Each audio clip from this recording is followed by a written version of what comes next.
Here we go. All right. Okay, ladies and gentlemen, you've seen the other videos so far, and this is Your Market Impact. And I'm here with Aaron Garrett, who is a mortgage lending professional, and he has his own unique spin in branding and marketplace impact that he brings to the table that is different than what you'll see in the market as well. And there's a lot of people that do mortgage. And so it's just everybody's got their own unique deal. And I met Aaron a few years back in some referral networks, and you know that networking stuff you got to do in rural America to make your business go to the next level. It really works, folks. It's based on person to person, so I highly recommend that. And so, but I got to talking to Aaron at one of the Chamber of Commerce events about, hey, God's put on my heart to do a podcast. Let me tell you my testimony. Let me tell you what happened, and this and that. And the guy I talked to just before talking to Aaron, I had talked to him about doing the podcast as well.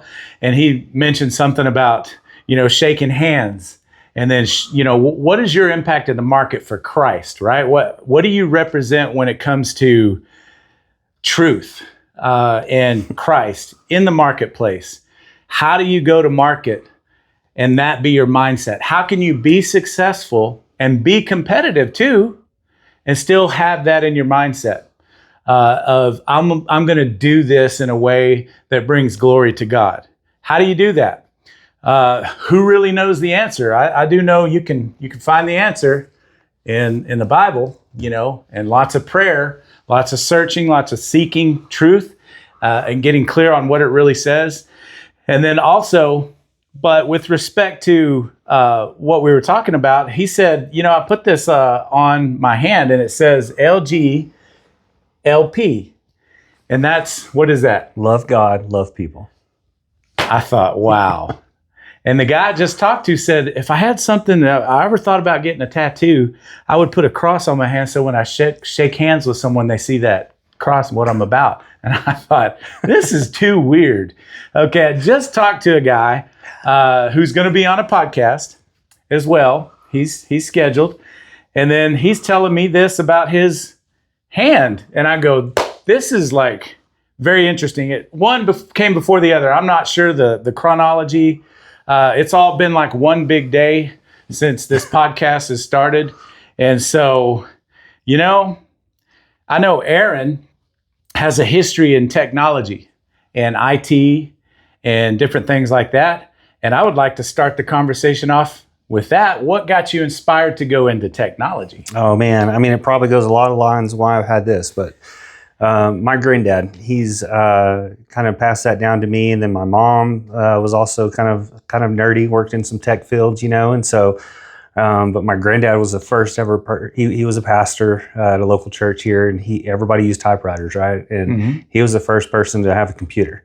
And so he bought it himself from Radio Shack, and so I always remember going to his house in the basement, playing Dig Dug and some other like old school games, on these computers. We had to slide in a floppy disk and, Oregon Trail and all that stuff back in the days. But that's kind of probably what spurred my passion in technology, and he always had a big camcorder, not a lot of people had that stuff. And so he recorded, home movies and things like that. And so that kind of piqued my interest. And we've got a Christmas video of parents got us a Nintendo. And within 10 minutes, I'm the one that had that hooked up to the TV, when I'm not even 10 years old or whatever, and got it all rolling. And so, I've been in that field on and off for a long time, and just through a series of events, I think obviously the Lord had his hand on those directions that here I am today, And so, but yeah, I ended up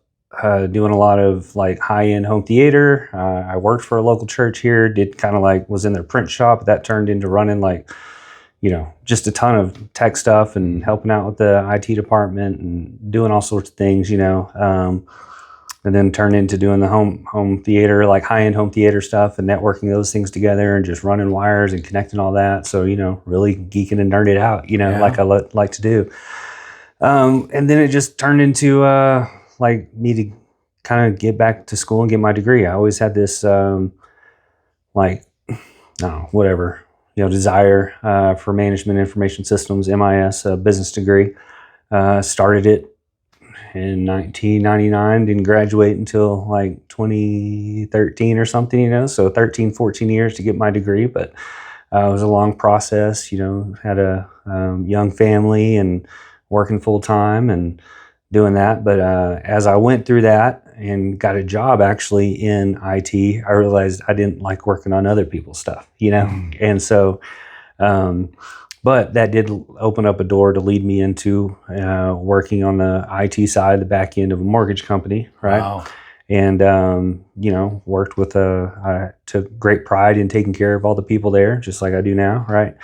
And took care of the CEOs and all the high-end executives, and one of them one day just asked if I knew anybody that could be a loan officer. Because at the place we were at, the loan officer they had went on maternity leave and ended up not coming back. And so I went home that day. I threw out a couple names just because I knew a lot of people born and raised here, and then talked to my wife and was like, I think I could do that. It always kind of like inspired me a little bit, but where I was in my IT career, I'd have to start over at the bottom of like a mortgage company to work my way up to a loan officer, Well, for some reason, they gave me an opportunity. Wow. And that was in November of 2016 is when I had to find my replacement. It wasn't until March of 2017 that got him all trained up and everything going that I actually got to move into the loan officer role, right? Yeah. And so March 1st, 2017, I switched over to that side. Well, February of 2017, the mortgage manager decided to up and move to Seattle. Wow. Big change. Yeah. But here I am going into a new role, like would have had my manager across the hall from me. Well, now my manager was in Horseshoe Bay. Wow. And so it was kind of wild, learning a new career, just kind of sitting there on the computer, taking some classes online and having the resources, when I needed it to call and go down there for training and stuff. But I mean, overall, it's 2017 here, eight years later now, started my own mortgage company and back in May of last year, and we're up and running and rocking and trying to do things a little different. So that's outstanding. So I'm going to go back a little bit. You said your grandfather was a pastor? Yes. So did you grow up kind of in the church? Oh, absolutely. Yeah. What was that like? My dad was a pastor kid, but I was the grandkid of it, always just kind of lived my life, I guess, in a way that I didn't want to do anything that would discourage or disappoint my granddad and dad, or be in any place that would do that. Obviously there's offshoots of it and, things happen and, life happens, but that was always my thing. Like, for a long time, I didn't believe in, drinking anything or just didn't want to be seen having a margarita, just because people might judge or something. But now, it's like, if people want to judge me for having a little drink every now and then, like that's on them, not on me, but, for a long time, I guess he was at, I can't even think of the name now. Little church off of Indiana. Well, he went to seminary in California, born and raised around West Texas and Oklahoma, in Texarkana. My dad was born in California while they were out there. Set up a little church off of like 34th and the interstate for a while. Right. I think the building's still there actually. Then one off of 34th and Q, and so he was always involved in ministry, right? But he was retired from the post office actually. Wow. And then went full-time ministry, and that was probably late 80s, early 90s, I guess. And that's when he went on staff at Trinity Church and was there for almost 25 years. Wow. Eventually as a senior executive pastor. So right underneath the executive pastor. So basically kind of like the COO, ran the show for the most part and all the operations of the organization. And so, have great memories growing up in that church. It's where I was saved, I think back in like 88, probably in the chapel. It's where I got married in the chapel, which is no longer there. But we got married in that chapel, and then many years later, my grandmom's funeral was there, granddad's funeral was there. Like, it's a lot of memories at that church. But it's grew up all around it. Part of it. Went to school at Trinity for a couple of years in private school in 7th and 8th grade. But a lot of good times, good memories with granddad. So that's awesome. Now, is granddad still with us? He's not. He Okay. passed away a couple of years back. Had a little accident and bumped his head, and he's gone. So well, sorry about that. And so when you decided it was time to switch, from working in IT and then into mortgage lending, you told us how that happened. And now you have your own brand. You're doing things in a direction you think you need to go in.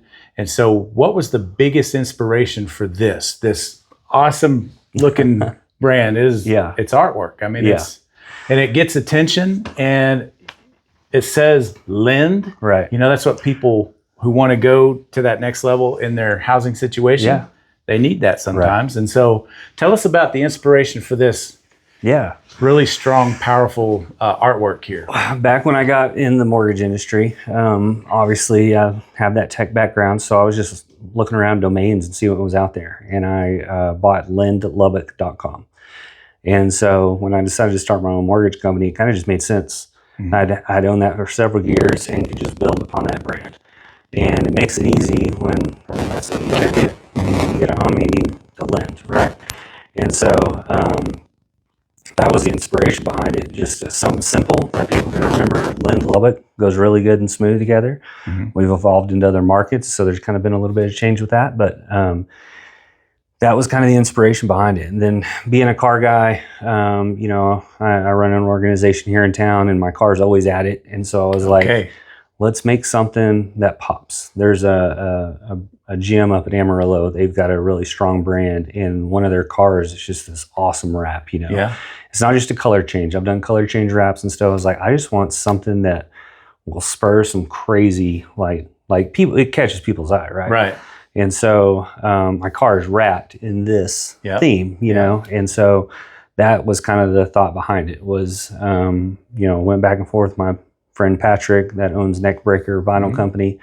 And we just went back and forth on a couple designs and saw a couple things online of different things. And then ultimately it resulted in this pattern, almost like a paint graffiti, crazy looking thing. And so, that's kind of what we built our brand around was the Lynn name. And then that evolved to getting the car wrapped to something that's crazy. It's always at the car shows and stuff. So I'm like, it's just a marketing tool. It just needs to be there. Right. And so, let's put a crazy wrap on it. So that's what we did there. So car shows. Mm-hmm. So now let's talk about that, because that's another part of your life that you do. You're very involved in. Tell us about how that got started and what's the inspiration behind that. Oh man, cars are the passion, right?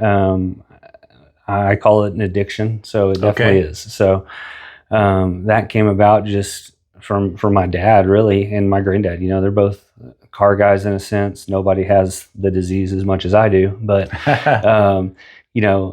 Friday nights when we'd go out for a family dinner, and then we'd just go drive around and look at cars through the car dealerships and lots and stuff. And so that's before you could look up stuff online, And so I've got this weird ability to see how much a car is whenever it first comes out or something, and that just sticks with me, and the details of the horsepower and all that stuff, versus other stuff that I have to study and study and study. It's just it's so stupid. But, it's just become a passion that turned into a big hobby, a big part of my life, right? 2 Saturdays a month. I started Coffee and Cars here in Lubbock over 13 years ago. And that just came about from going out to California where they had the cars and coffee shows, and one Saturday a month, or they do it every week out there. But people just come together, right? Yeah. And so I was able to start that here because, there's the Caprock Classic Car Club, there's the Mustang Car Club, there's the Corvette Car Club, there's, the exotic guys, there's all these different groups in Lubbock, right? But there wasn't ever an event where everybody just comes and hangs out, know? And it's not really like a car show where I'm not really, it's kind of weird, but I'm not a guy that likes to go to a car show all day and sit there, for 9 hours while people walk, I like what we've put together now is just a couple hours, 2 Saturdays a month now of people just coming together. And this past weekend, there was a tech game at 11. We didn't think there was going to hardly be anybody there, but it was absolutely madness. Seriously, it was packed out. And so it's kind of cool just to see what it's done. And then also the ability that we've a couple times been able to have a charity show. And like we don't ever charge for admission or anybody to come in, but these shows we do. And then we get with our local businesses that are always a part of it and ask them to help out in some way, and they'll either donate stuff or money or whatever. And so we've been able to raise over $150,000 over some of these shows for, like Make-A-Wish and Cattle Barons Ball for pediatric cancer and stuff like that. So very proud of those moments. It takes a lot of effort and a lot of work to do it, but it's kind of cool just to have the ability to bring people together to help others like that in the community, And so to take a passion like just stupid car stuff, and be able to help people through that way. So you said a bunch of other businesses you've encouraged to come together for this deal as well. Yeah. How hard was that to do, or was that a simple thing to do? It's pretty easy because we don't ask a lot of these people that are already a part of Coffee and Cars or already there, or already, it's typically a lot of business owners that have nice cars or have classic cars or whatever.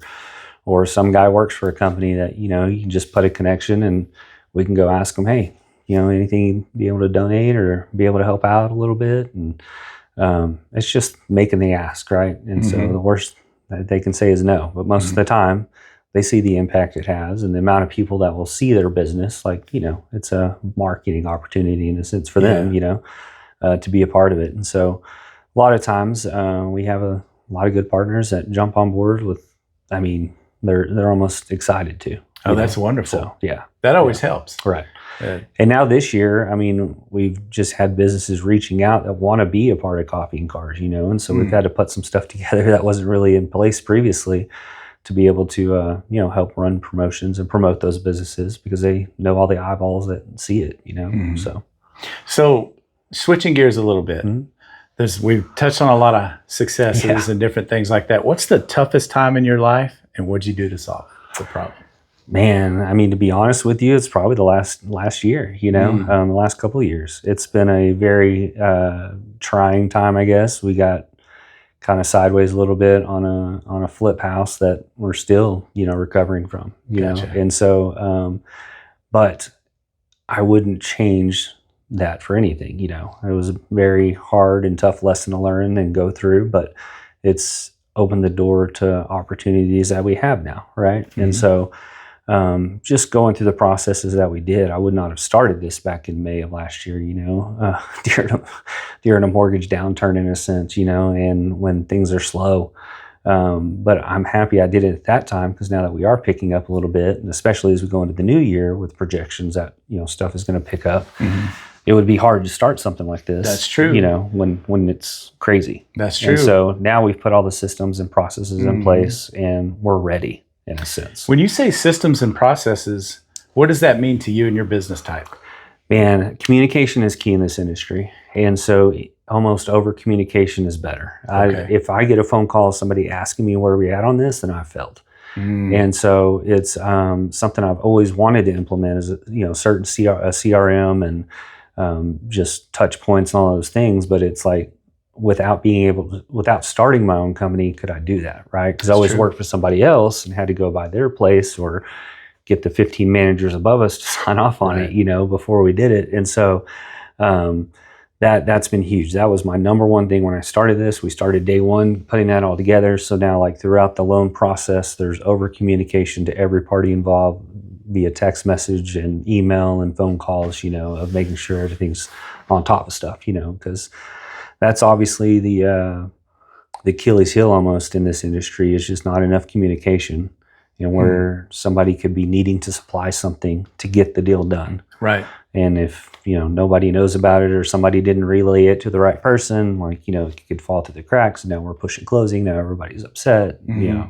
Somebody could possibly be homeless, if they were selling their house, need to move to the new one, so you just want to avoid that as much as possible and do everything we possibly can to make sure those things are done. So you mentioned over communicate in some ways.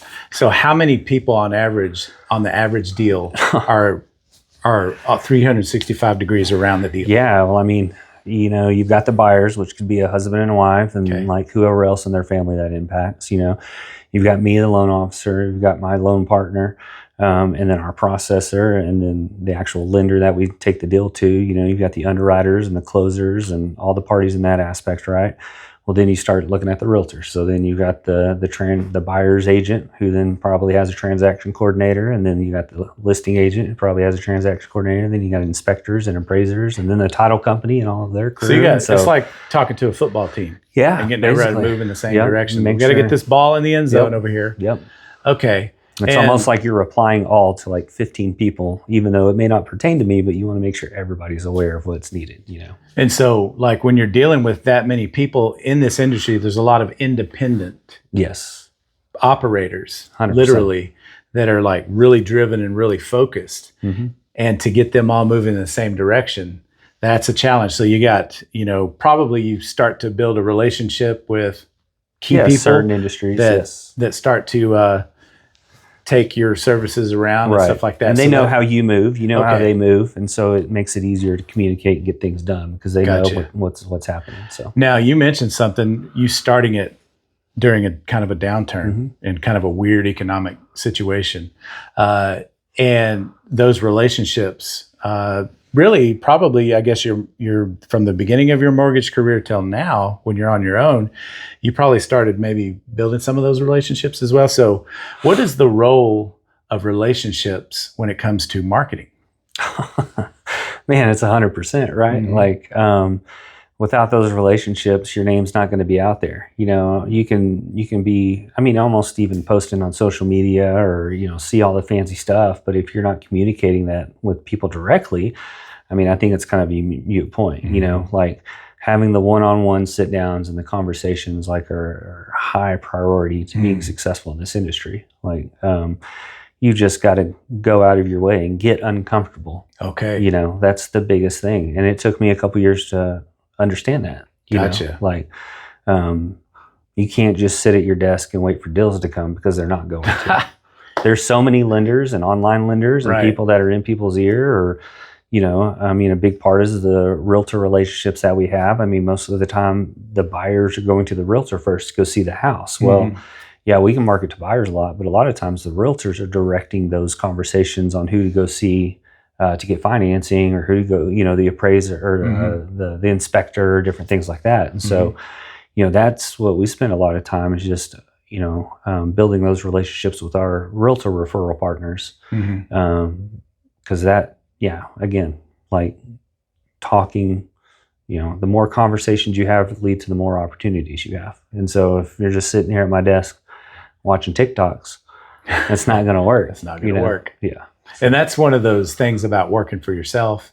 Really, you're working for your team and your client, right? And then your stakeholders, which are all around the deal, right? You're kind of working for this big team, but you're really independent, and the buck stops with you. And so you can literally just waste away and say, oh, when is the deals coming, right? Yep. And that's just not reality. Yep. That's not reality. You know, we live in a farming community. Yeah. And if you don't work the land, you don't get a crop. Right. Yep. And then you don't get to sell it, right? Yep. Or you may have already pre-sold it, and then you're like, nothing to produce. And now you're like, well, what do you do then? Exactly. Right. So it's kind of like, you know, that relationship piece. What would you say, though, when you say it's everything and the one-on-ones are important?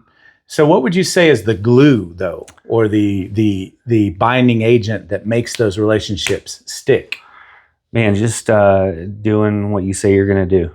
You know, I think that's a huge part of any relationship, really, right?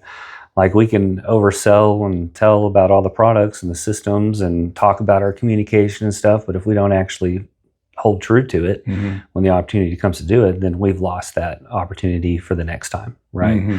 And so, just doing what you say you're going to do, I think is the biggest key in any business. You know, I don't know how many times we hear of contractors or anybody, you know, it's like, oh, I'll be there from, you know, between 12 and 5, and then either they don't show up or don't do the job completely. Or, I mean, in the car business, you know, I see a lot of people working on cars and stuff, obviously with my little car passion, that, a lot of industries where they get in car jail or mechanic jail almost, like just waiting and waiting for stuff to get done, or paint work, all that stuff, but not doing what you say you're going to do and doing it at a, high level. See, that's another thing, because you can halfway, it's done. Right. Deadline's met. Yes. Here you go. And then you got a problem. You got some sort of piece of that, whatever you did, is falling apart because they didn't have the right foundation in place. Correct. And such a high-paced type of deal, because, well, when I say high-paced, you can have long periods of time where you're doing everything you're supposed to do. You're talking to all the people. You're doing all the one-on-ones and everything like that, and nothing's closing. Yes. Right? So it can feel like that's not high velocity, but when stuff starts coming, you're like, whoa, I ain't got time for anything else but this. Yeah. And so what would you say how do you maintain a high level of quality and up tempo at the same time? What do you think about, or what kind of a strategy to do that? Scheduling. So just living and dying by the calendar almost, you know, like time blocking and being efficient with your calendar.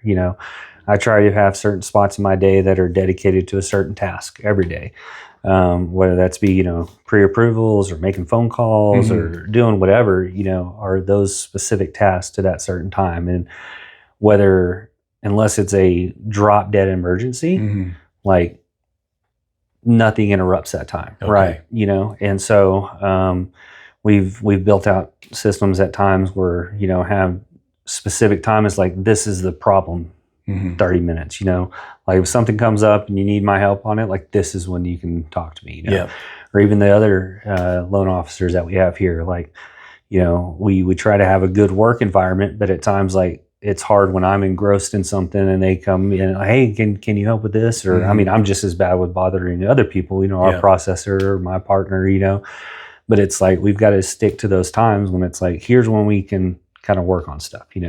We're very diligent about meeting every morning, kind of going over what we're doing for the day and what tasks we need to work on, right? Like, here's the 5 critical things I need to get done today for today to be a success. That may take an hour, it may take 12, but like these are the things that have to get done today before we move on. Okay, so setting a clear direction with the team, staying really obedient to the calendar that you set in place, that your clients, all your everybody that's been on your calendar, that you really block everything else out and focus on that. Now, when you decide what goes on your calendar, how do you decide that? I mean, prioritize it, right? Like this went on my calendar because I had the time spot open from, this time today, and nothing's going to interrupt us during this time, right? And so if I had 17 podcasts reaching out to me, it's like kind of prioritizing, I don't know. I mean, looking at them and seeing what's going to be the most value that I can add to whoever can do it, And so obviously client meetings are number one, right? Because that's what brings in the business. So if I've got an overabundance of those, then some other stuff may get pushed off, right? And so just prioritizing it on a case-by-case basis. If it fits in one of our already like established areas, then perfect. But if it like needs extra, sensitivity, then we can push on it then. I always like to say to myself, just ever since I've been in business to business selling and marketing and stuff like that, I think in terms of, the Word of God talks about seed time and harvest. Yeah. Seed time and harvest. Well, if you look at some of the crops around us, there's a long time between seed time and harvest. Yeah. And one of the things I've noticed in my sales career is it's the same thing. Yes. It's like, what am I doing? This isn't working. And then all of a sudden someone calls from a year ago, a presentation I did. Yep. And I'm like, oh my gosh, thank you, dear God, for that. I can pay my bills and my kids can eat. Yeah. Take care of my obligations and live to fight another day. Right. Sometimes it's like that. Yes. And especially when you're on your own. I've heard somebody say it's a gladiator sport. It's like you don't know what's going to happen from one day to the next, but you have a calendar, you have an end goal. What would you say with regard to that when you develop all these like technical, tactical things, which are scheduling systems and all that's tactical? That's tactical implementation of vision. Yeah. So when it comes to a vision, when you derive the energy force for that vision that you have, that big, huge vision, how much of that comes from your childhood all the way through your life and it's a part of that vision? Is there something you want to achieve in that vision that'll outlive you? Man, my goal is always just to provide security for my family, right? And so, we've got grandkids now that's just my why now, that's why I get up every day, is just to be able to provide for my kids and for those grandkids, I want them to be, well taken care of, and so, obviously it falls back on their parents, but at the same time, which falls back on me, which just falls back on my parents, which, they're just, it's generational. I've been very blessed just to have the examples in front of me that I've had all my life, and I don't take that for granted. And so I want my grandkids to have that, ability to look back and see that we were doing all we could to make sure they were going to grow up and have a great life, So, so yeah, I guess that's what gets me up every day, to make sure that I'm doing what I can to almost like I said, I didn't want my granddad to see me doing something to disappoint him. It's almost like I don't want, if my granddad's watching me, to know that I'm wasting time here, not spending it doing what I need to be doing in front of the right people, in front of people, and, sowing or planting the seeds or taking care of the opportunities of the people that are put forth in front of me. Yeah. But then also looking back, in the future, that my grandkids can look back and be like, man, Pop really put in a lot of work for us. Wow. For what we have now. Legacy. Yeah, kind of exactly. like a lasting impact through the generations. 100%. And so would you have any targets for creating generational wealth of any kind? Oh, 100%. I mean, I'd love to, it goes back and forth. Some days I'm like, well, let's close this down. I'm gonna get a regular job, which I think every entrepreneur does, right? But the certainty of it all. Yeah, exactly. But then also Groundhog Day. The risk reward, right? The reward for what this could turn into. And really, I had this vision. I went to this lenders thing in Vegas, me and my wife, which we can talk about God's hand on that whole, where that all evolved. But this individual had cancer. He survived it. He started another company, and that's where it's flourished. And it's a company called Kind Lending. And so coming out of that, I was like, I love that name, just Kind, but just seeing where he started and what it's flourished into and the generational wealth that it created for him and his family, I just saw I saw myself almost in him, in the vision that he had, this little promo video it showed, of him and his family and stuff. I was like, man, I see us in that, and the opportunity to grow this little brand into a bigger national, whatever, and that's always been something that I think that's where I really wanted to grow this into something, because I know a lot of lenders and the same things with realtors, our business is only as good as its next deal. We might have a book of business, a sense of past clients, but really nobody's going to come in and buy my book of business for substantial money. You know what I mean? Somebody would come in and buy a company that has substantial loan officers underneath it, substantial processes and, ways of doing business and things like that. Is where this brand is, you know what I mean? And so I think that was a little bit behind the passion or behind the thought of where this could go, Lord willing. But there's an opportunity there now. I feel like that didn't have before, working for somebody else as a loan officer at somebody else's company. Yeah, there's something about that, even in just sales, which is all I've done. I come from a family of entrepreneurs. And I went to college, and now I'm working on a couple of master's degrees at the same time. But what am I doing? Yeah. But when you said that, it's the, things that you can do when you're working with someone versus what you can't do. And then what you can do working for yourself, and really you're working for others. If you think about it, it's really all others focused when you're working for yourself. It's not really that. Yeah, you got to take care of yourself and your family first and all of that. However, that client has an expectation on a deliverable of some kind. And if you don't hit that, well, that referral, I mean, it's like, goodbye. It's goodbye. They'll never call you again. Yep. And so that can happen. That can happen in a small place it's kind of a big, small town, Lubbock. Yeah, 100%. It's growing by leaps and bounds. There's so much convergence of development that's happening in this area right now. We're building a second loop. Right. Wow, that's a big deal. Lots of construction going on with that. You got a lot of people in here working on it, a lot of extra companies from out of state, in the state. You've got, big company groups from other parts of the state and the country coming in and, hey, let's grab up this real estate, let's grab up this territory, and let's build a business. Right. And so, but when you said that, you can literally go for some period of time and not know, even if you're hitting it hard and you're doing the right thing. We kind of touched on this, but with respect to that, what would you say is the biggest obstacle to success in your business type in Texas? The easy answer is interest rates, right? Okay. But is that really true?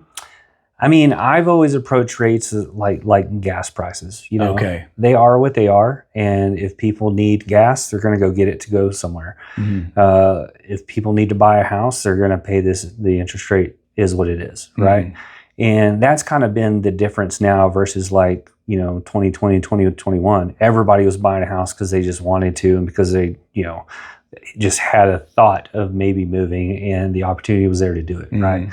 Versus now, with rates kind of where they've been, it's more of a I have to get a different house. I've got another kid coming. We need more space, or they're moving because of a job, or they have to, or it's a need. It's not necessarily a want as previous. There are people that are doing things because they want to, but I've got a 2.375 interest rate. Wow. I'm not moving. You know what I mean? Yeah. I don't have a need to move anywhere or get a different house. Sure, I want a car garage. Really I want low. a pool.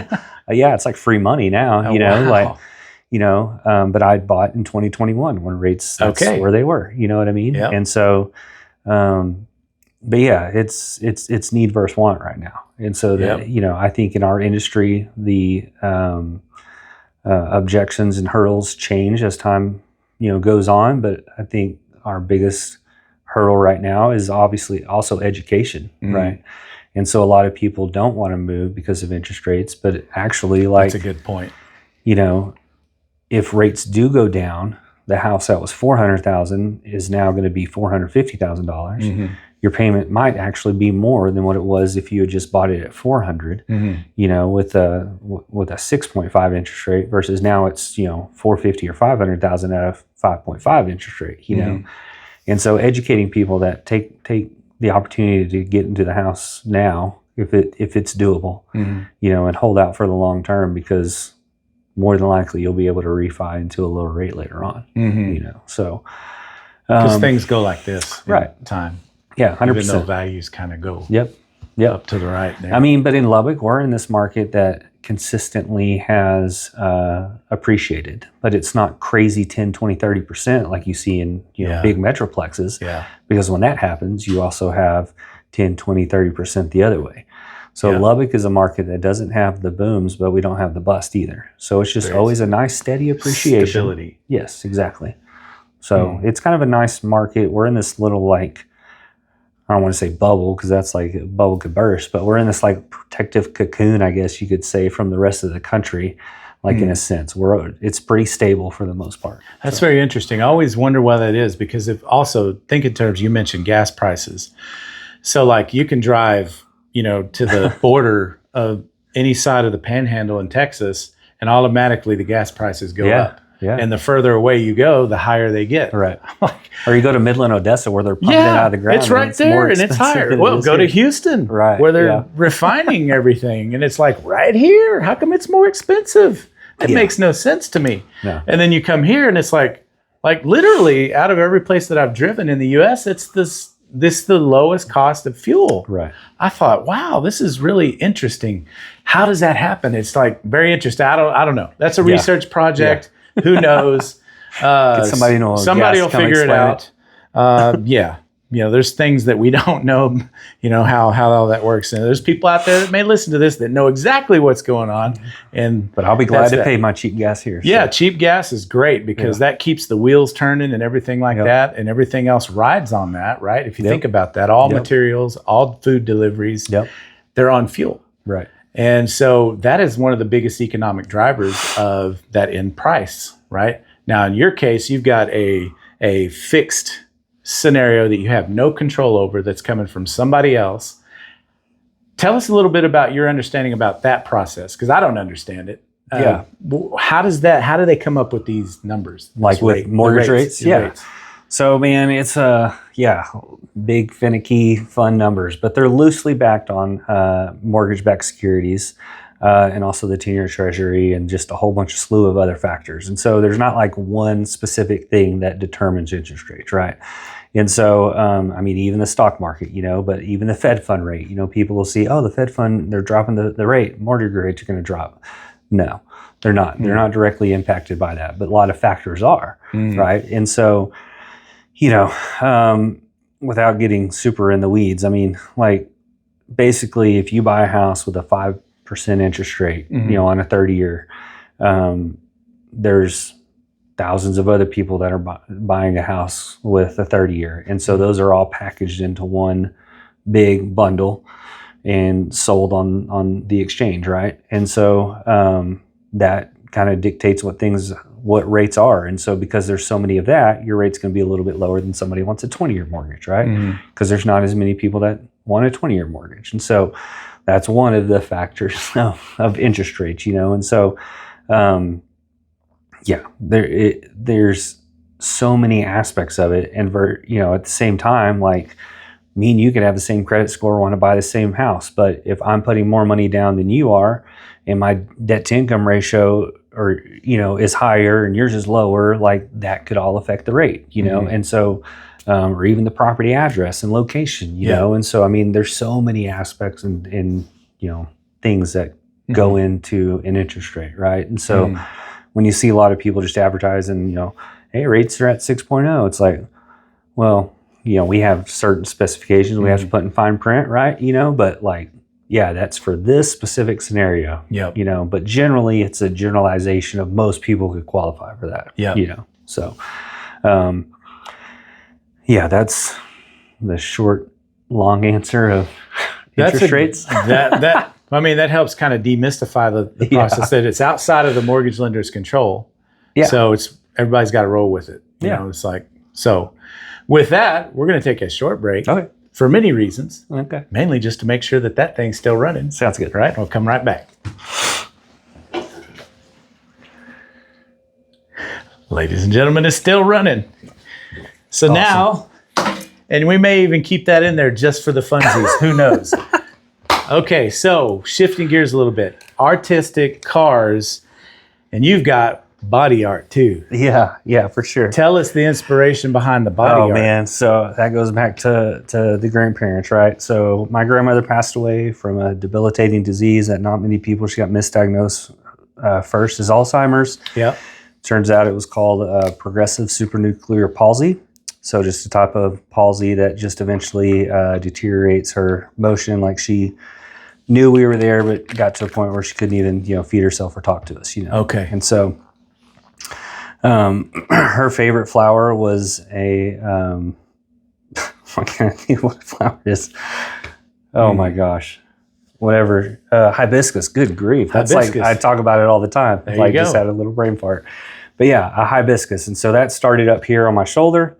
And then turned into multiple other, all the wonderful women have inspired me in my life. My wife, my mother, my other grandparents, my daughters, obviously. Wow, that's powerful. Everybody that has their own favorite flower. And then my wife loves frogs, so there's 3 frogs for her, and then my 2 girls. And so, every flower has somebody tied to it for the most part. And that was kind of the inspiration for the sleeve. I got my first tattoo was a cross on this shoulder, and then it just evolved into multiple other tattoos. This actually was a cover-up of a kind of like a weird tribal Christ looking thing that just wasn't that great. And then I have Yahweh on my wrist. Okay. And then, so that was all that. And then I got a weird balloon dog on my leg here that looks like a patch. And then on my granddad's last passing anniversary, last September, I got this, going back to the Love God, Love People. That's on his tombstone. That was basically his life, obviously being in ministry, but also, man, in ministry, there can be a lot of mean people, I guess you could say. And very people interesting. Treated him very badly, and there were a lot of times the rest of the family wanted to go retaliate on some of those people, but he just said, that's not what Christ would want, And so, Amen. He turned the other cheek, and so that was always something that I reflect back on, when people treat you bad or do something, it's like, either that relationship or whatever, they've got something going on that made them react that way. You know? Like, I try to always act in the best interest of, being a Christ follower and doing what's right for me and my family, Yeah. And so sometimes that doesn't work for other people that have other motives, Right, so, right. So anyways, we can go back into that. But that's great. This arm here is new. And then I got a penguin here. That's my wife's for our anniversary. Certain types of penguins mate for life, and so we got penguins on our anniversary one time. Okay. So anyways, keep seeing things pop up. What else I got here? But it's inspiration. People have tattoos, and when you get a tattoo, I've never had one. I've almost got one time, but I never did. And so when someone has body art going on, you're curious as to, hey, what's the inspiration behind that? I've seen some unique ones through the years. Well, man, that was something I don't know that my grandma ever knew that I got a tattoo, because she thought computers were evil. So, very you used to hear that too. Yeah, you used to hear, hey, that's that one-eyed demon. The TV and that's a one-eyed demon. Yeah. Now, I will say this, that if you waste away on a television, you really should probably think about doing something else with your time, because there is so much to be done that you can be productive in doing, that if you just turn that off and use it as a tool instead of it being a master. Yep. Technology is a marvelous tool. It's a necessary evil almost. Yeah. I heard Dr. Stephen Covey talk about this in some of his many works. He's the author of 7 Habits of Highly Effective People, very famous book. A lot of really core fundamental principles in there that are really, really principle-based stuff. And he talked about your technology can be a marvelous tool or a horrible master. It's your choice, right? Yep. Now think in terms of that in your business as well. Your business, here's kind of the framework of what I'm thinking. If you think in terms of Matthew chapter 25, there is a story in there where there's a man talking, and that man happens to be Jesus, right? And if you have one of those Bibles, or something with your Bible on it, sometimes you'll see it written in red letters. That is him speaking directly to someone. And so he talks about, I'm going to paraphrase it. A West Texas rancher, goes off to spread the brand of the ranch around the world and wants to spread the fame of it. And he leaves key constituents, stakeholders, internal stakeholders in charge, and say, hey, these strategic business units, I'm going to give you 5. That's what you're capable of. And I know you can produce. I know you can multiply it. I'm going to give you 2. That's what you demonstrated your capabilities to be. I'm going to give you one. Everybody has a chance here to step into ownership here. What I want you guys to do, I believe in you. I'm going to go off and spread the brand. I'm going to come back, and I need to see some productivity out of what I've given you, because it's pretty good on the results that you get. If you produce, it's going to be great. Now, this is Matthew 25. Okay, Jesus is the one talking. Okay, and so I guess that kind of validates and that it's actual truth, because it's coming from the one who said he's the way, the truth, and the life. So he's talking, and so it's him talking. Now, I'm going to kind of share also that he's not saying you got to work to earn your salvation. That's not what this is. That's not what this is. Mm-hmm. However, those that are given something, the word says, "Who's given much, much shall be required." Right? There's a higher level of responsibility when you're forgiven much, you love much. Right? So getting back to that though, the West Texas rancher comes back and, all right, everybody line up. Let's talk about it. All right, you with the 5 here. Yes, sir. I took the 5 businesses and grew it into 10. That's great. Step into ownership. Hey, you with the 2 here. Hey, I took 2 and turned it into 4. Man, great job. Step into ownership. Hey, tell us what happened with yours. I was afraid of you. You're a hard man. And I just buried it. I put it in the ground because I wanted to at least give it back to you. He goes, what? Security, get this guy out of here. Take that one and give it to the one with 10. So the one with 10 ended up with 11. Now, obviously, you want to read that for yourself, okay? Don't take my word for it. Go to Matthew 25 in every translation and dig into it for yourself. That is clearly not word for word, obviously. But that's kind of the idea is like God gives you a gift, and He wants to, and for the reason of His glory, not yours. Right. Yes. You produce at a high level, and then all of a sudden someone says, "What are you doing?" Well, first I want to give God the credit because He made this available for me to do it. Yeah. And that sounds kind of like cliche to say that, but everything, if you think about it, the word also says that the earth is the Lord's, the fullness thereof, the land and they that dwell in it. So it's all His anyway. Yep. You think in terms of what I'm trying to teach myself and learn from Scripture and from other people in the business community that are doing this at a very high level in business, is that they step out of ownership and they get into managing the resources that God gives them. And God's the owner. I'm the manager. I'm the steward, the stewardship agent. Right here, I got to steward this, and He's responsible for the harvest. But if I do nothing, nothing's going to happen. So there's this this little bit of co-laboring going on. But if you do no work, there is no result.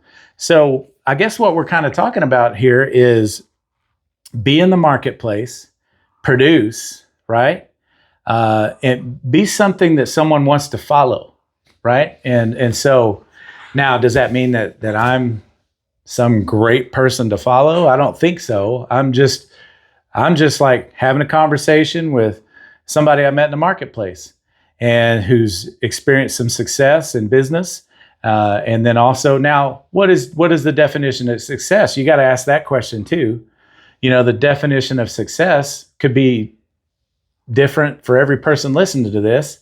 But being productive is be fruitful, multiply. That's in Genesis, right? Be fruitful, multiply. Well, He's talking about having babies. Well, yeah, I understand that. Okay. But at the same time, could He also be talking about working the ground and producing tilling the ground and making it, cultivating the earth and taking the kingdom of culture and spreading it across the world? Now, when you own a business, one of the things that you can do in a free market, especially when you own a business, you have the authority to dictate the culture of that business within the framework of the law, right? Because the law is the law. And so that's the power of business ownership, is you have the ability to show up as the leader, to influence the culture. The culture influences, I believe, the systems that you attach to the culture, to implement the culture. And then you just go on with, however you innovate and go to market and different things like that. But being in charge of something. Now, if you're a salesperson to listen to this, I like when I met Zig Ziglar years ago in 2003 down at First Baptist at a top performance seminar. And I started studying his material back then.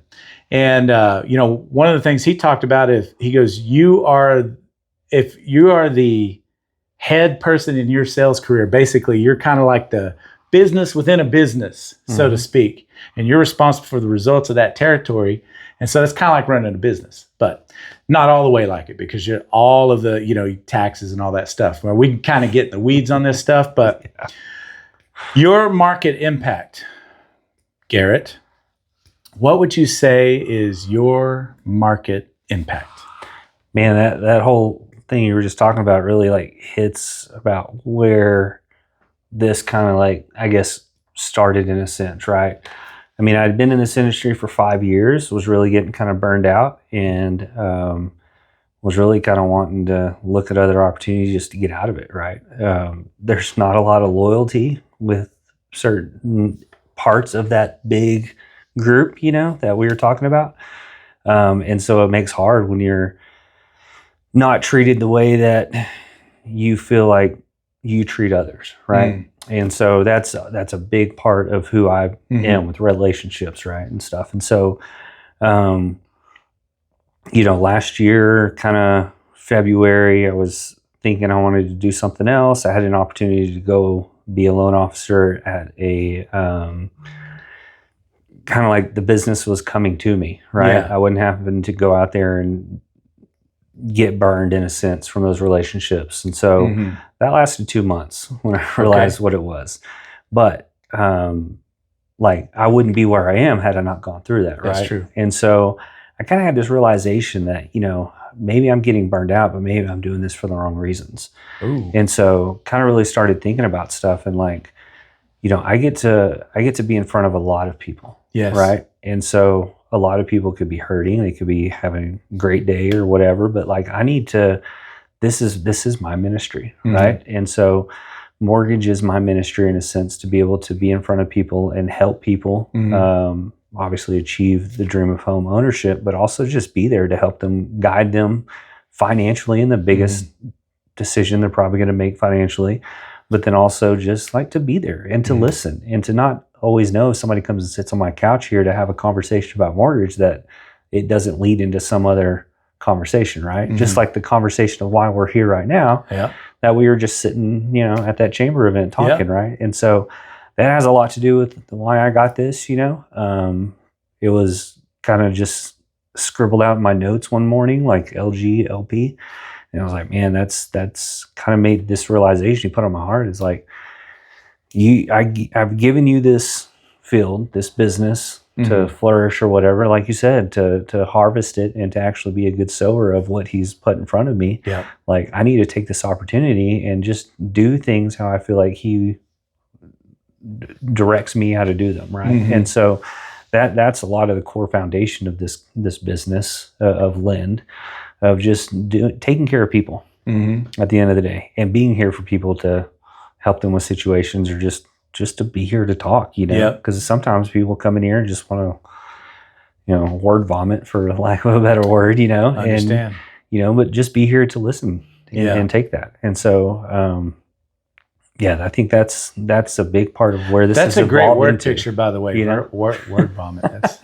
I heard someone say one time, a previous a musical instructor that I was under for a little bit. He called it phonic vomit. Phonic vomit. I thought, wow, that's hilarious. That's a great little blog title or something like that. I don't know, but very interesting. I know you mentioned loyalty and different things like that, group, and guys, gals, whoever's listening to this. Business is a competitive environment. And especially if you're independent, I've interacted with a lot of real estate people. And so I tell you what, that is hard. It's a hard industry to be doing if that's your sole way of making money. Talk about feast or famine, folks. Yeah, 100%. And it's a hard, very competitive environment. Everybody's scraping for that next opportunity. And so keep that in mind when you hear this, is that keep that in mind, that they're given the same situations, same circumstances. Say you're listening to this and you may have a very stable type job with stable cash flow and different things like that. Just know that the environment that Aaron operates in, any mortgage lender operates in, any real estate person, salesperson operates in, and maybe even investors, land people, different things like that, it is extremely competitive. And so that LGLP is very, very difficult. Because think in terms of, hey, I was going to feed my kids with that. Yeah. And then you got it. Well, and right? I've taken every opportunity. Like I've just learned or have come to the realization that like if a deal doesn't work out with us, it just wasn't meant for us. There was probably going to be some situation that was going to create issues or whatever. Yeah. But that deal was not for me, or it was going to consume my time when there was a better opportunity out there that I could have been doing. That's right. And so if we don't win a deal or it doesn't work out or something like that, I used to stew on it and, to get down in the dumps or whatever, because like you said, that was going to feed my family, but like 99% of the time another deal comes the next day or, shortly after that, and like have that mindset. And if you don't have that mindset, it's probably not going to happen. That's true. One of the things that I've noticed in my sales career, no matter what I've been selling, there's been some really brutally competitive stuff where it's like, I can't believe that salesperson just said that or just did that. That's happened. Everybody's human nature, but how do you be successful in the midst of that? What he's talking about is really an abundance mentality, right? So I love that word. An abundance mentality. The principles of Scripture were here before you and I and everybody got here, and they will be here after you and I and everybody leave. The hand of the diligent, in the Proverbs that says, the hand of the diligent shall bear rule. What does that mean? That means if I've been given a territory, then I need to be as diligent as humanly possible in order for that to succeed. Now, this isn't like a formula for success. It's a principle, kind of like seed time and harvest. Now, how do you get past, in my career in sales, I've had this like, this isn't fair. Why am I even doing this? But I have to remember in that time, it's because my pipeline's not full enough. Yeah. And that's a hard thing to be able to get to, is like, oh, I just need to expand my reach. Right. Here's another thing. So as a mortgage lender in Texas, you got the whole state of Texas. Mm-hmm. So I noticed on your branding, you've got Lubbock, DFW, and where else? I would say, Lubbock, Dallas, Fort Worth. Yeah, Lubbock and Dallas and Fort Worth. So that's a big, huge, and everything in between too. So if you think about it, really the whole state, because you 100%. Can operate in the whole state. Yeah. So with that being said, there's a huge opportunity for you to fill up your pipeline if you're in real estate and you're licensed in the state of Texas. It doesn't have to be just in the same pond. Because you can hit. This is what keeps me somewhat sane in sales, is like, okay, I can go back into my database and I can just get outside of the city and see who I've talked to in the past, who is maybe on the fence about something, and then reach out to them and respectfully encourage them to take another look. Yeah. Hey, did you want to take another look? And this is how you can get out of the, those that everybody's trying to get, Broadway in Lubbock. Right. Everybody's trying to get this part of Lubbock. Everybody's trying to get, because that can happen. I grew up here, folks. My family's an entrepreneurial family. Started one of the first major car washes in all of West Texas called Sundance Car Wash on South University. Oh, wow. And that place used to shut down traffic on University. We've got an aerial photograph back when you didn't have drones, and it was a helicopter that took that picture of the traffic going across South University over there by KLBK and all that. Yeah. Still there. Yeah. One of the worst business mistakes my dad said he made in his life was selling that car wash and going into the restaurant business. Completely different business. They're not the same, not even remotely. Yeah. and you're still there doing business, right? I would love to, if you're watching this and you're one of the leaders, I know how to make the traffic do that there, because I know what we did on the inside that made people show up. So you give me a call and you want somebody to take that over for you, managing partner. All right, with option to buy out later. So let's do that. I know what it takes. My family built that architecture and designed it and everything like that. So, wow. So with that being said, when you fill up, West Texas is kind of like that, because if you think in terms of what's the biggest industry here, which is cotton, right? Yeah. That's the biggest industry here. Well, you've got a unique situation going on where we've got AI data centers going in. Yes. And so that's the biggest one right now is in the Abilene, Texas area, which is West Texas, between here and your, that's kind of your target. And so what is that going to do?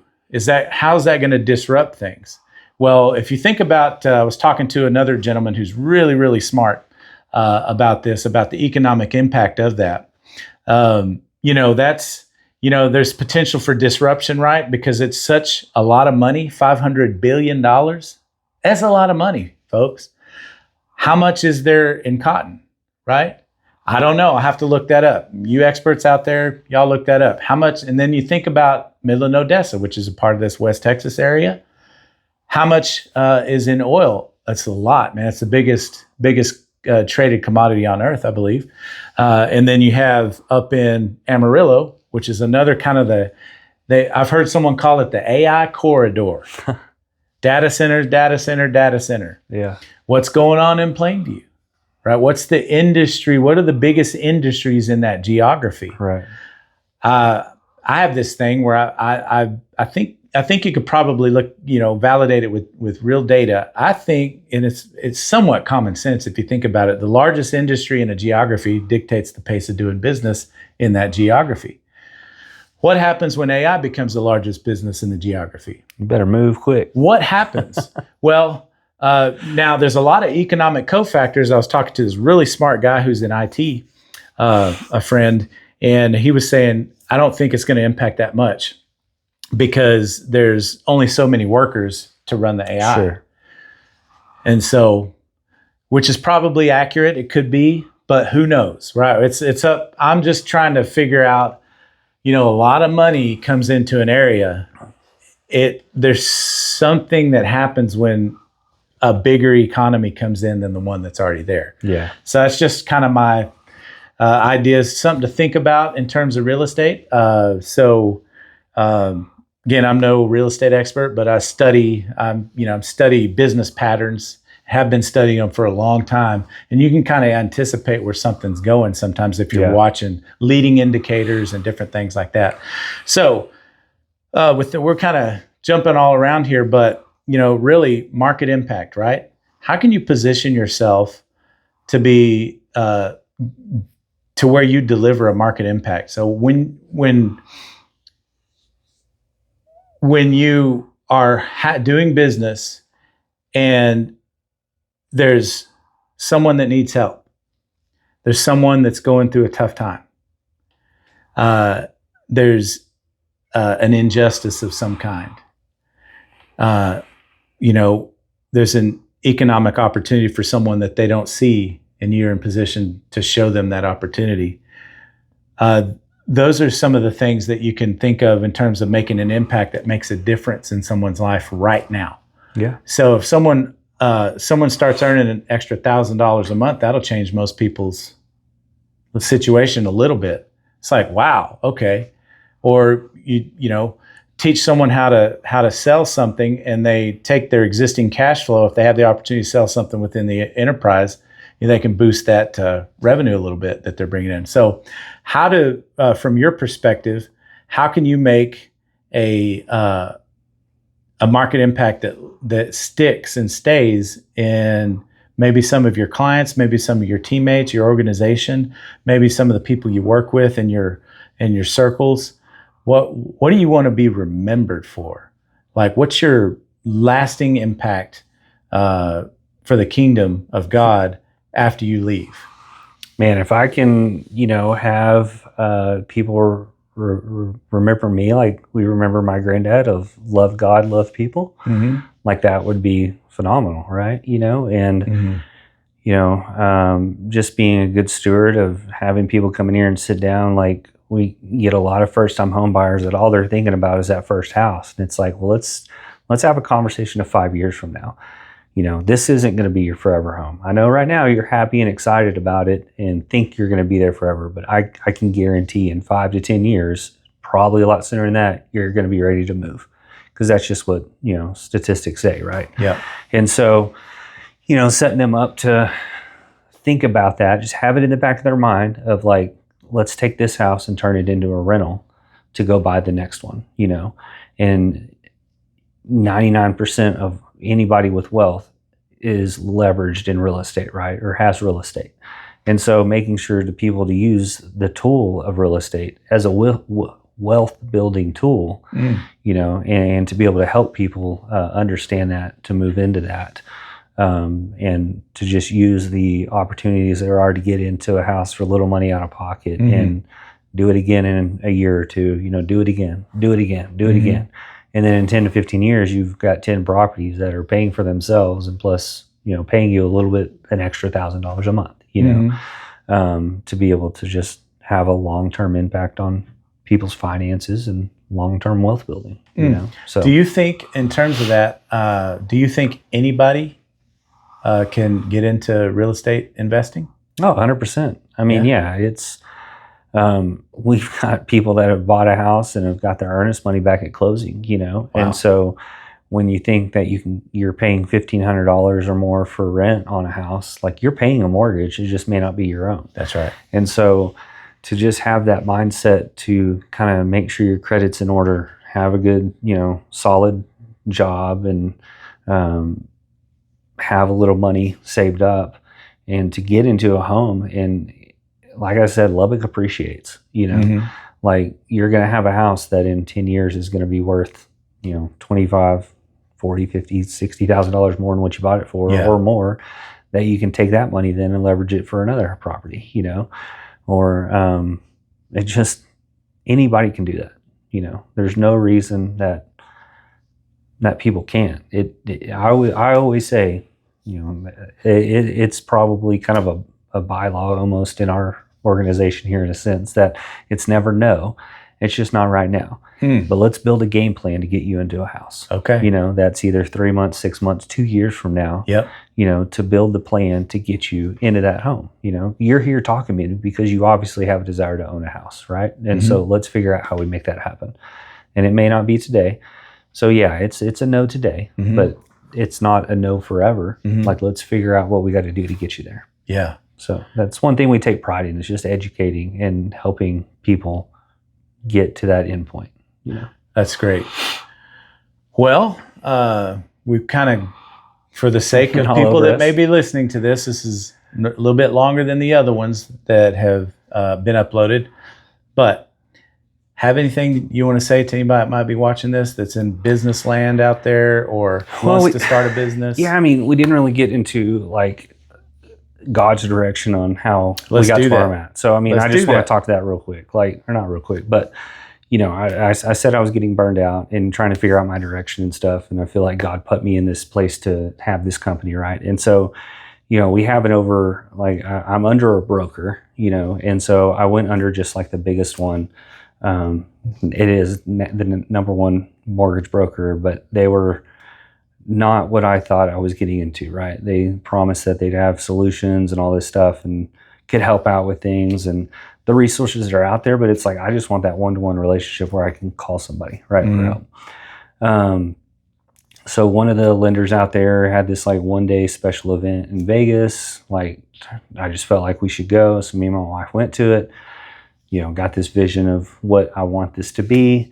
And there was this coaching program that was there and spoke, and I felt really inspired. So I ended up joining that program. Like a month later, get on like a group call. It was our first time to ever have like a broker group call. Well, and there was only, 10 to 15 people on it, and from all over the country, right? Well, this guy, I say I'm from Lubbock, blah, blah, blah.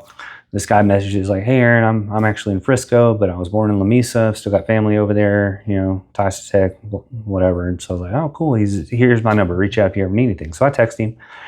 we kind of chat, weeks go by, we chat again, whatever. Well, comes up to, we're in DFW for some family stuff, and he lives in Frisco, and I hit him up. I'm like, hey, you want to grab a coffee or whatever? So we go have coffee, sit down and talk about stuff and kind of what I'm having struggles with and kind of my long-term vision to just actually open up my own brokerage and all this stuff. And he's just like, man, if you, like, the struggle I've had with this company over the last year is like, I know how to do a loan. I didn't know all the back end stuff that had to go into doing that, right? Like all the managerial things, all the business side of stuff. And so that was a big learning experience over last year. Mm-hmm. But there's also some aspects on the broker side that I still don't deal with, but it's absolutely because I made this relationship with this gentleman just through a whole series of events. And it turns out he's a great Christian guy that I just like, a mentor that we mentor each other almost, and so like totally seeing God's hand on the development of this relationship, right? And so, I mean, even this morning, like I had this, just having a Monday in a sense, just tired of dealing with people, didn't want to do this, and was like, man, I think I'm going to cancel. And he's like, that's the enemy, coming at you, man. Like, and I was like, I know, and that's exactly why I'm still going to do it, And so, like, here we are doing this, but 100%, like, we are the success we are today because of Gabe and what the relationship that he has brought to my life. And I feel it's reciprocal both ways, And so, and not just in business, he's a great friend and mentor and just a Christ follower that has helped in so many aspects as well. And so, everything happens for a reason. And it's like going all the way back to just working at a local bank, not knowing, we're brainwashed that the broker world doesn't make any money, you miss closings, like there's all these issues, and it turns out it's totally false. But like just these slow steps that have turned into where we are now, and continuing to just be a good steward, and making sure we're following and doing what we're supposed to be doing to further his kingdom in a sense, And so, just long story short, just want to get that part in there that like that's important. We wouldn't I know my walk with Christ wouldn't be where it is today had certain people obviously been put in my life. When my grandma passed away in 2016, I went down a dark hole for years, right? We stopped going to church, we stopped doing anything. And then in 2019, I went to work at a place that there was a guy there that has a huge impact on my life, that helped bring me back, right? And the avenue of the way that he became a huge part of my life, like just can look back and see the whole God's hand on that timing, I mean, I think it's just cool to look back, like me and my wife met in junior high, like which was total freak thing also because I was in public school in the 7th and 8th grade, I went to private school, and then 9th grade, I went back to public school, and then that's where we met. And like she came from another school, and so it was like this whole like process of things that happened. And then she finally lets me start dating her, our last month of school, and then ended up getting pregnant. And then a year later, we decided to wait to get married until a year later.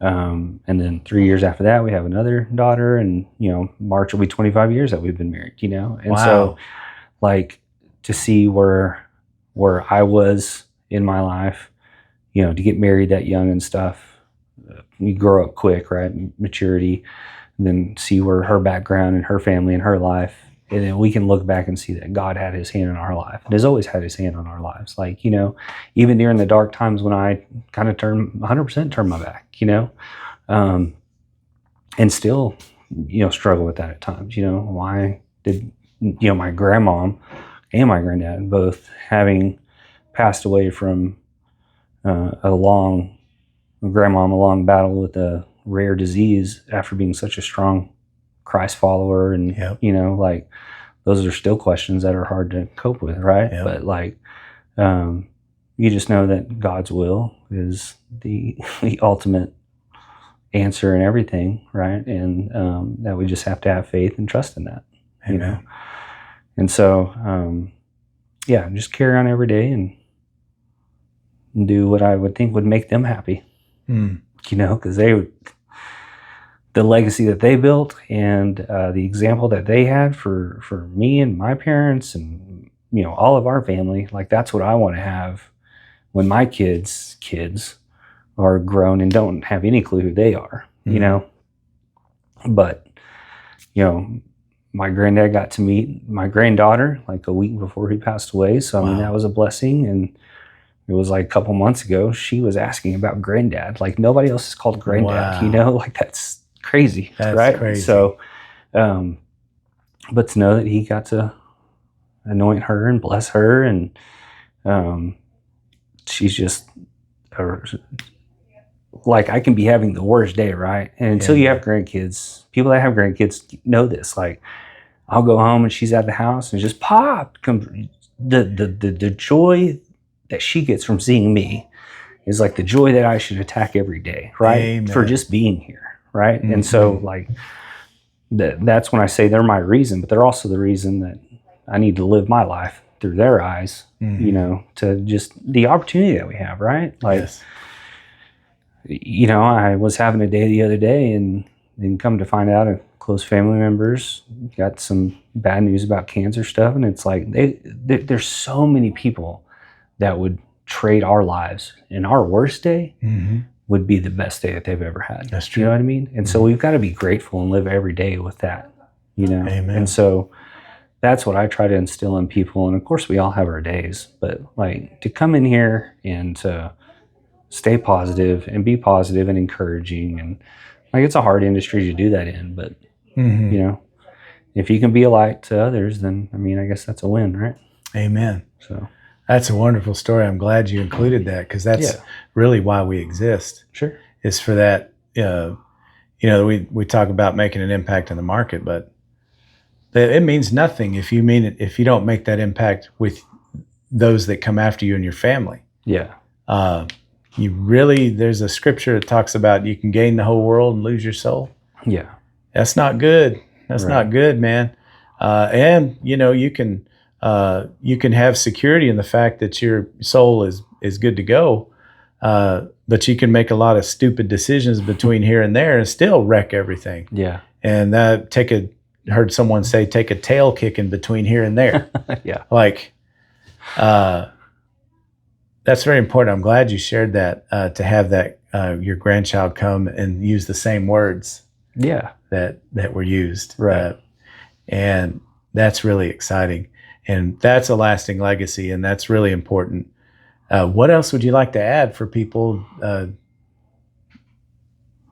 know about you, or anything? Oh, I don't know, man. Man, just love God, love people, right? Like, just live every day. Yeah, show that to the camera. That love God, love people. That is great. So when he shakes hands, that's right there. That's a constant reminder. Whatever you got to do. I know Scripture talks about writing something on you. I think it's in the Proverbs or Ecclesiastes or something like that. Bind mercy and truth or something like that around your fingers. I'll have to look it up. Don't hate me in the comments, but I'll look it up. Aaron, what a great privilege. Man, I appreciate the opportunity. I'm glad we got a chance to do this. Maybe we can do it again in the future. Yeah, there's some deeper things that came up that I think would be very useful. Yeah, part 2. Part 2 with Aaron. You heard it from him. Thanks, Thank you, sir. Appreciate it.